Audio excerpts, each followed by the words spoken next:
So, re-export. How to tackle this? Okay. I want to touch on the export procedure again, this time looking at an overview from the European Commission. And then I want to see how this relates to re-export. How's that? Okay, great. But first, a short preamble. In a previous video, we introduced the HMRC National Export System, NES. This is a system found in CHIEF. And although CHIEF is to be replaced by the new system, CDS, this video still provides a valuable insight into the UK export procedure. And in brief, we followed this 4-stage export process, laid out by HMRC, and used by NES, whereby export declarations are pre-lodged at HMRC, using the NES software, prior to the presentation of goods. We also saw that the presentation of goods can be done by anyone who has attained something called a CHIEF loader role. On top of this, safety and security reports are created and analyzed by customs, and passed to any other customs officers, on the path of an indirect goods export, during the processing stage. And these safety and security reports are based on information entered into the Export Control System, ECS. And it so happens that the NES system also contains all the fields necessary to transfer data to the Export Control System as well. Never having done it, I can only guess that. This means that data need only be entered once into the NES system. Anyway, all this, prior to the final departure stage of an export. And to complement our introduction to the Export Control System, we also looked at the Import Control System, ICS. And more to boot. Nevertheless, and for the sake of brevity, I'll try to avoid duplicating any more content directly from this earlier video. And although it's not absolutely necessary, I do recommend watching it if you haven't seen it. In any case, we are going to look at a short overview of the EU version of the export procedure. In so doing, we may gain some more clarity with regard to export processes in general. But also, I hope to discover the differences that distinguish the re-export procedure. Okay, great.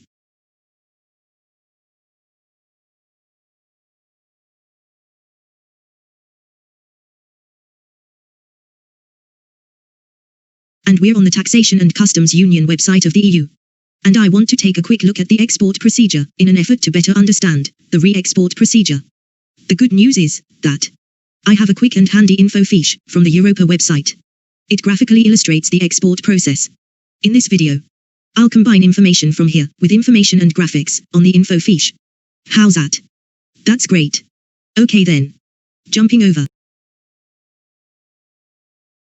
The EU export procedure foresees 2 stages, unlike the UK, which has 4.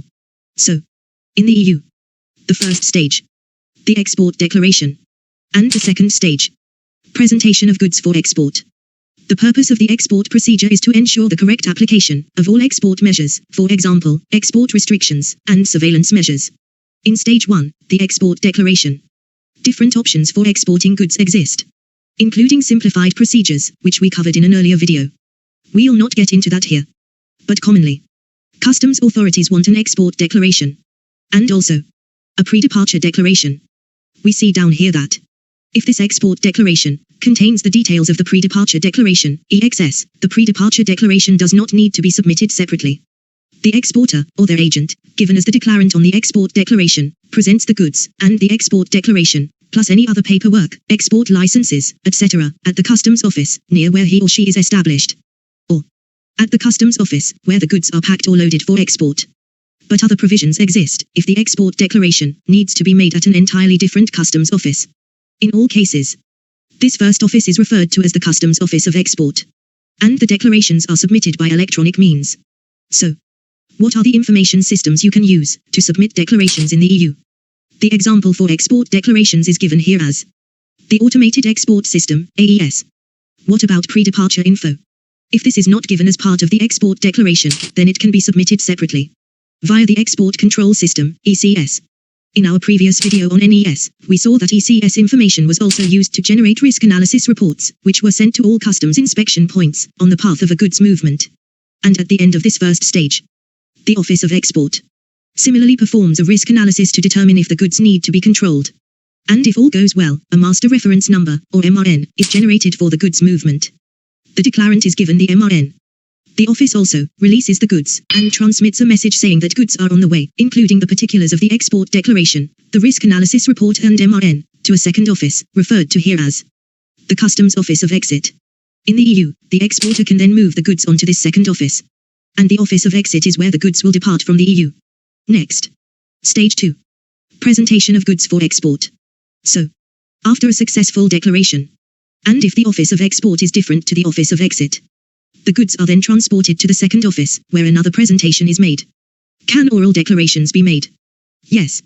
Under certain circumstances. As an aside, the exporter may make an oral declaration at EU customs offices. But oral declarations are inadmissible if an application for a refund of customs charges is also made, or where goods are subject to prohibitions, restrictions, etc. and so forth. In any case, when the second presentation is made by the declarant at the customs office of exit, a second risk analysis may be performed. Data is checked. If all is okay, the customs office of exit supervises the physical departure of the goods. And it is indeed the carrier, whether a ship, airplane, or I guess train and road carrier, that alerts the office of exit when the goods have left the customs territory of the EU. And so, where the offices of export and exit are separately established, the customs office of exit passes this information back to the customs office of export. So, in this case, we see here, a certificate alerting the exit of goods is created. And this is sent back to the customs office of export, which then alerts the declarant. And in this way, the entire export process remains under customs supervision until the goods exit the EU. And that's great. But, as a side note, although there is no set time limit for the declarant to present goods at the customs office of exit, if the goods do not leave the EU and the customs office of export does not receive this exit certificate, then, after 150 days from the initial release to the office of exit, the office of export may invalidate the original export declaration. And that's nice. But how does all this relate to the re-export procedure? Okay. To start with, let's jump back, Control and Tab. Back to the EU export procedure page. And we see the export procedure is obligatory for Union goods leaving the EU customs territory. And very few exceptions to this. Also a reminder from earlier. It's for exporting Union goods in accordance with EU rules, measures and restrictions, surveillance, etc. But also, where non-Union goods placed under a special procedure other than transit are re-exported, the formalities for the export procedure also apply. In our quest to find out more about the re-export procedure, this sounds like it could be something. But what does it mean? Let's break it down. Non-Union goods. Commonly, these are non-EU and third country imports that have not yet been cleared through EU customs. In other words, goods that have not yet attained the status of Union goods. However, and nonetheless, these imports can be placed under a special procedure in the EU or in the UK. And when these are brought into the customs territory and are placed under a special procedure, and we see the list of special procedures here.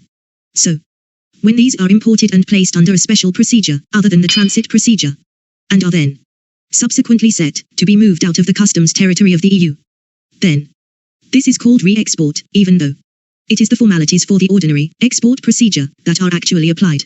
So, it seems to me the re-export procedure just about inherits all its rules from the export procedure. On top of that, we see the re-export procedure is used for moving non-EU or third country goods out of the EU, but only after these goods have undergone one or more of these particular special procedures. Excluding transit, of course. A quick note about temporary storage and free zone. If re-exporting from temporary storage or from free zone, often a customs declaration, re-export declaration, or EXS declaration is not required. On these occasions, however, the declarant still needs to submit something called a re-export notification. I'm guessing this is some sort of simple proforma, a quick formality just to record the withdrawal. We cover temporary storage and free zone in other videos. So moving on. Can we get any more information from the info fiche? Jumping back. Let's see. I'll also cherry pick random points on the way down. See if I can spot one or two parallels between the EU and UK export procedures on the way down to the re-export section. Starting off with the pre-departure form, or EXS. This is widely known as the Exit Summary Declaration, in the UK at least. And this form is part of the Export Control System, ECS. In the UK, often, this is submitted by whoever is carrying the goods, but on those occasions, when the ordinary export declaration does not also contain the required EXS safety and security information. Scrolling down. And when the Customs Office of Export releases the goods for export, it will send an anticipated export record, AER. The AER will contain the export declaration as well as the risk assessment result. I guess this is equivalent to the IE501 we saw in my earlier video. The IE501 is the goods are on the way message sent by UK customs offices to the Office of Exit. Great. Scrolling down to the other scenarios. We see 2.1 re-export. The re-export procedure is similar to the ordinary two-step export procedure. And here we have it. Our quest to find how re-export is different to export has yielded these 2 points. Fab. Point 1. Re-export only concerns non-union goods. Point 2. And interestingly, re-export is not an actual customs procedure, but always part of another customs procedure, commonly one of the special procedures. And these points nicely complement the notes on re-export we saw on the EU export procedure page. Hurrah! But remember, earlier we saw that the European export procedure is obligatory for exporting union goods. And in contrast, the EU version of re-export is only for non-union goods that have undergone one or more special procedures. What about the UK version of the export and re-export procedures? Well, yes. Re-export in the UK is covered by the same legislation and follows the same steps as the UK export procedure. The 4 stages for export also apply to re-export. NES is used for all exports and all export procedures. And the UK re-export process applies to third country goods brought into the UK and processed under one or more special procedures. What about exports moving between the UK and EU? Good question. At the time of writing, during the Brexit transition period, a similar situation applies between the EU and UK.